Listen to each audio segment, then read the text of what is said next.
Shalom everyone, once again.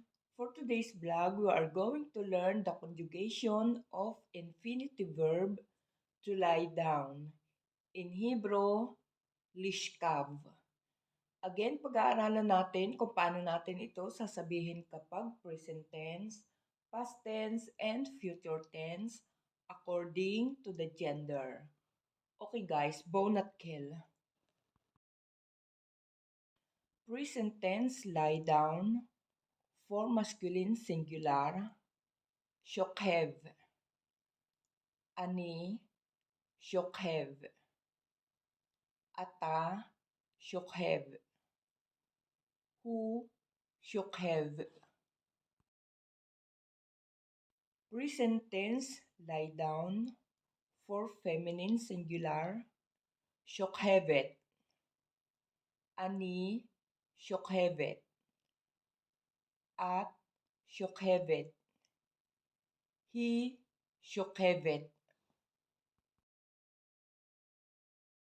Present tense, lie down. For masculine plural or mixed gender, שוכבים. אנחנו שוכבים.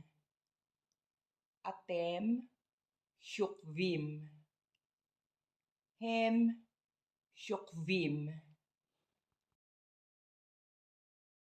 Present tense, lie down. For feminine plural, שוכבות. אנחנו שוכבות. אתן שוכבות. הן שוכבות. Okay guys, for past tense, lay down. שכבתי. שכבת. שכבת. שכב. שכבה. שכבנו. שכבתם. שכבתן. שכבו. שכבו. For future tense, will lie down. אני אשכב. אתה תשכב. את תשכבי.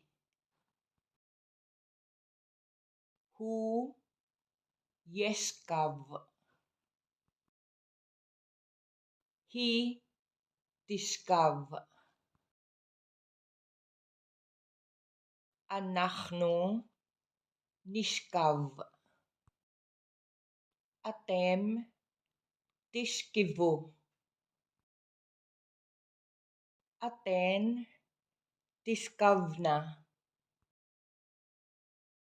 הם ישכבו. הן תשכבנה. Okay, now this is the imperative or the command. Imperative, lie down. For masculine singular, shkav. Imperative, lie down. For feminine singular, shekvi. Imperative, lie down. For masculine plural, shikvu. Imperative, lie down. For feminine plural, skavna. Okay guys, this is the end for today's vlog. Enjoy to learn Hebrew. At sa mga hindi pa po nakasubscribe, please subscribe na at huwag rin kalimutang mag-like, share at mag-comment. At paalala po, huwag pong kalilimutan i-click ang notification bell nang sa ganon lagi kayong manotify kapag may bagong upload na videos. Guys, hamon-hamon to dali kulkem, nitra bablog habashili, shalom shalom.